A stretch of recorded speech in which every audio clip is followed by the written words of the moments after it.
abenshi bamuzi bemeza yuko nta kintu kimwe atinya, agenda uko ashaka, avuga uko ashaka, ndetse abenshi bavuga yuko ibintu byinshi abivuga kandi akoresha ukuri kweruye.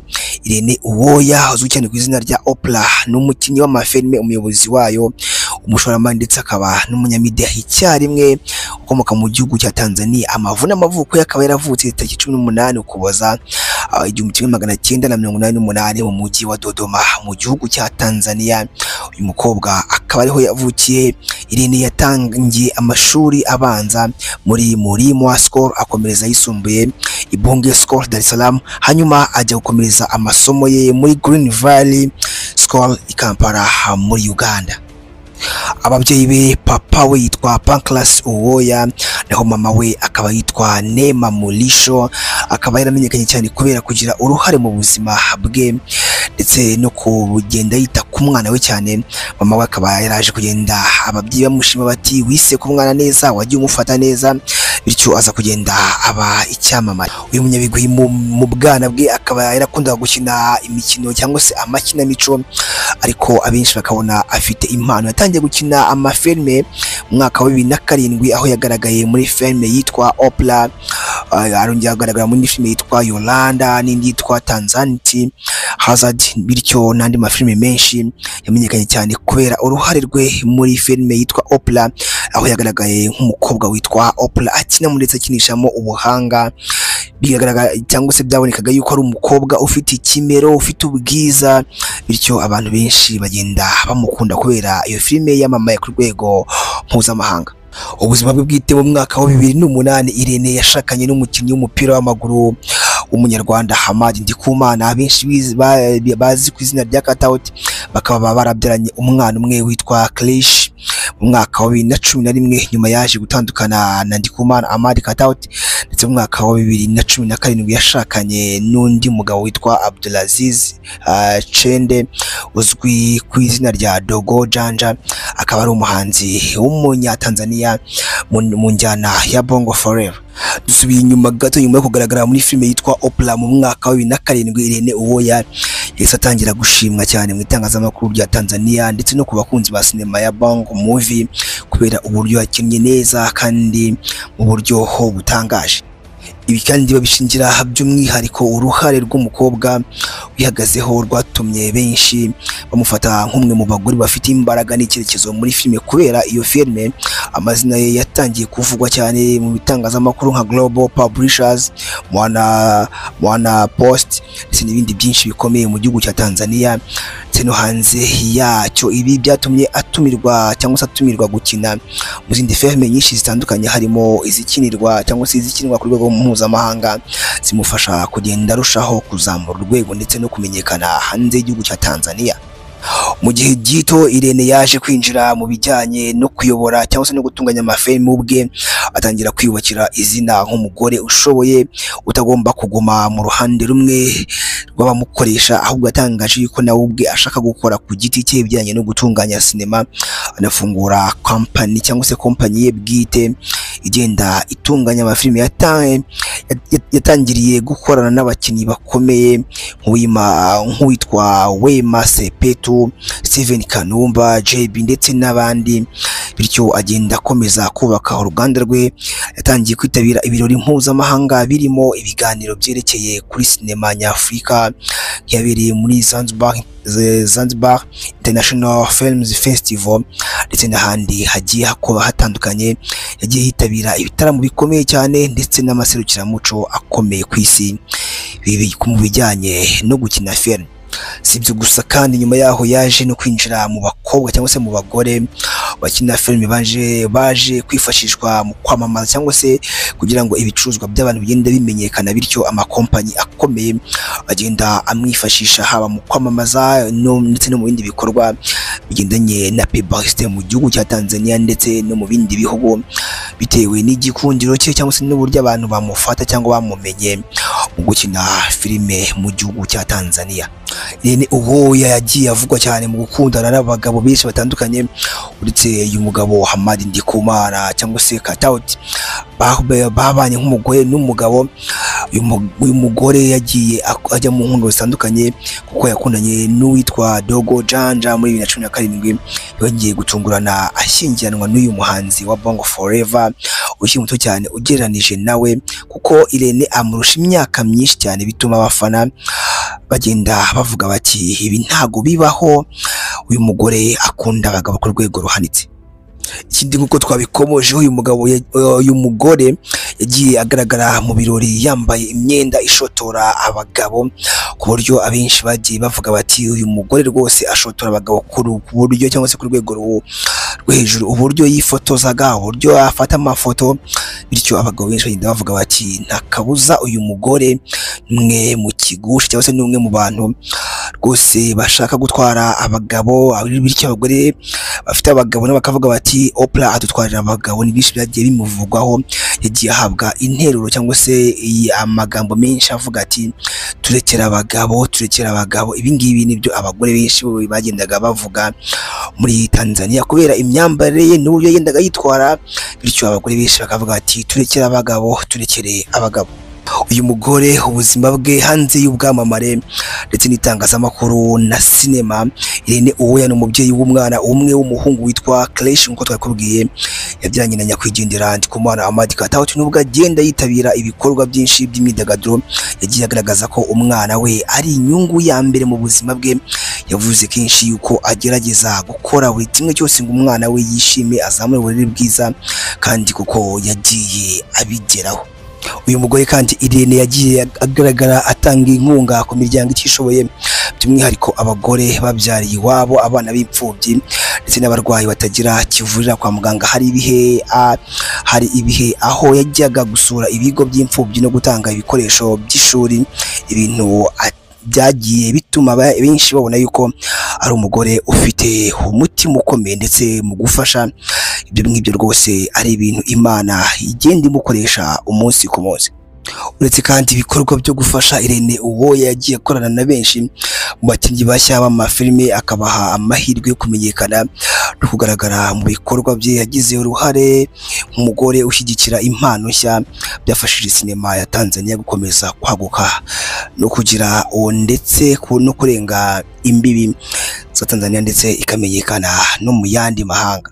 Ibi mu kubikora byose akaba ari nabwo yashinze ikigo cyitwa Irene Uwoya Films, gikora ibijyanye no gutunganya ndetse no gutegura amafilm. Ibi byafashije gushora imari mu ikora cyangwa se mu gukora amafilm, ndetse byongera imbaraga no kujya ku isoko ry'amafilm muri Tanzania, bityo Tanzania ifata agace cyangwa se imenyekana cyane mu gace nka hamwe mu gicumbi cy'amafilm ku rwego mpuzamahanga. Uyu mugore kandi yagiye yitabira ibitaramo bya sinema mpuzamahanga nk'iyitwa ZIF cyangwa se Zanzibar International Film Festival, nk'uko twabikubwiye.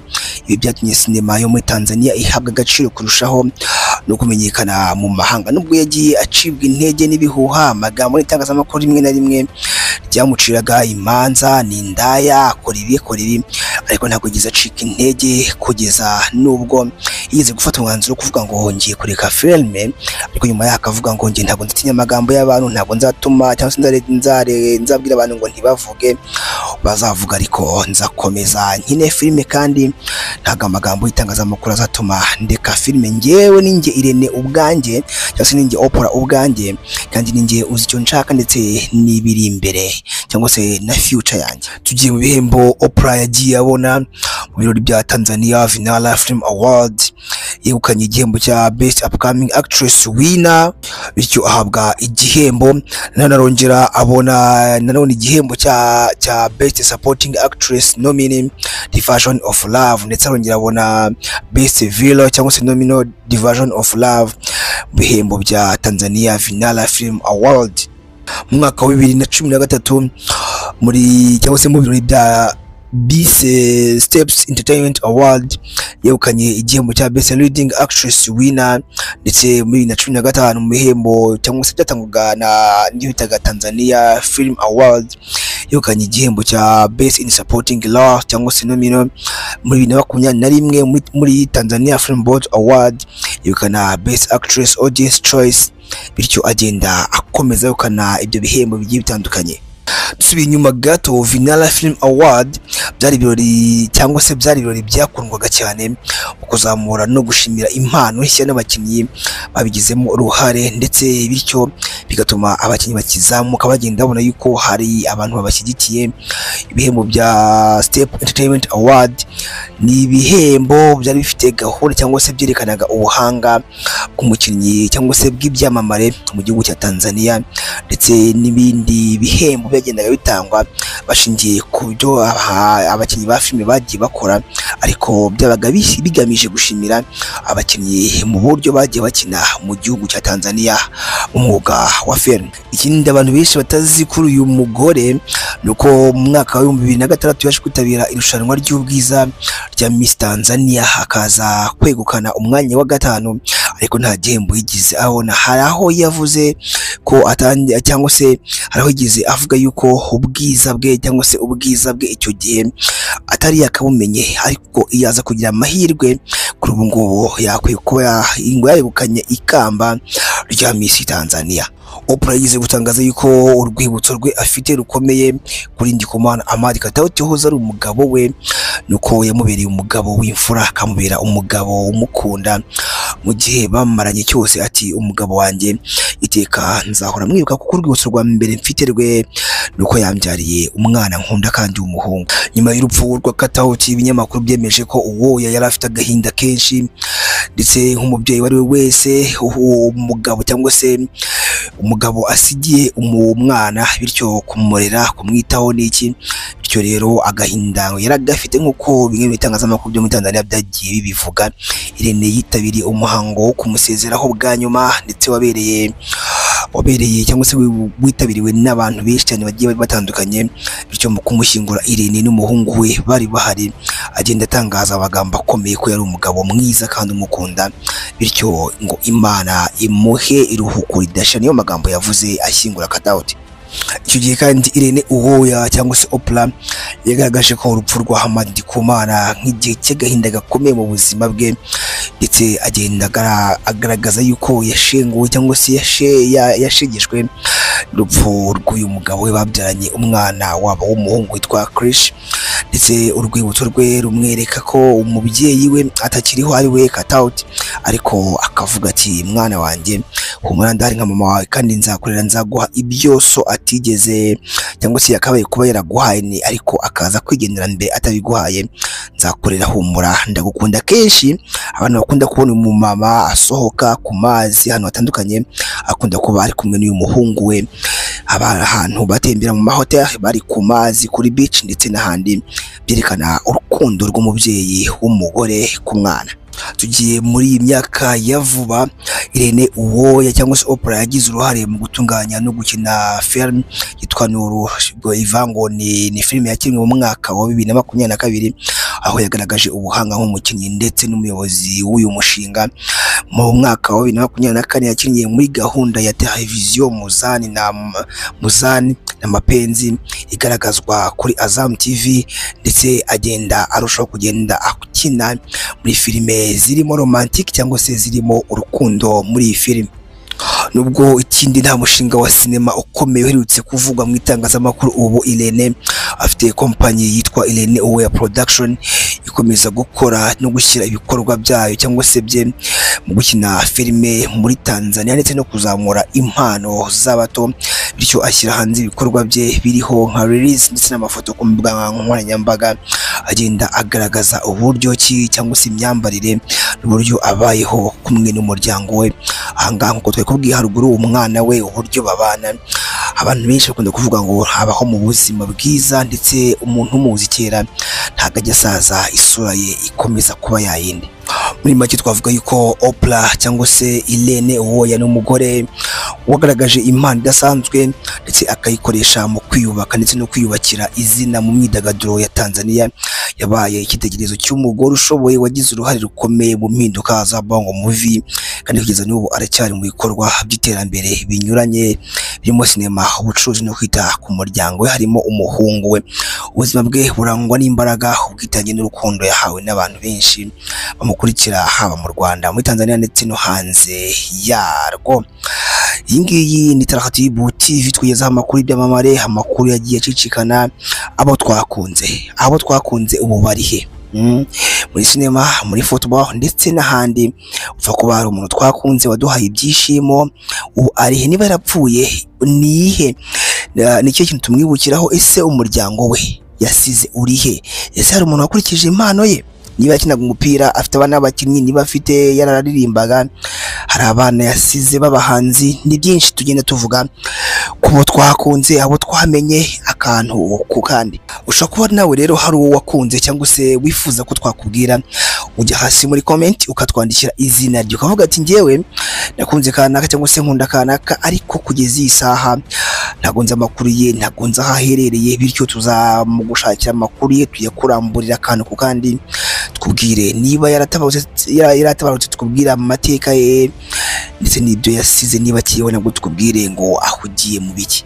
Ikindi, wakunze ibiganiro byacu ntukagende udakoze like, kuko iyo ukoze like bitwereka yuko ikiganiro cyacu cyangwa se ibiganiro byacu dukora ubikunda cyangwa se wabikunze mu buryo bwagushimishije. Ibiganiro byacu nakagaruka. Njyewe nitwa N Yusufu, iyi ngiyi ni Taratibu TV. Ciao ciao, hasta la vista, hasta la manyanya. Turakunda, Imana ibarinde.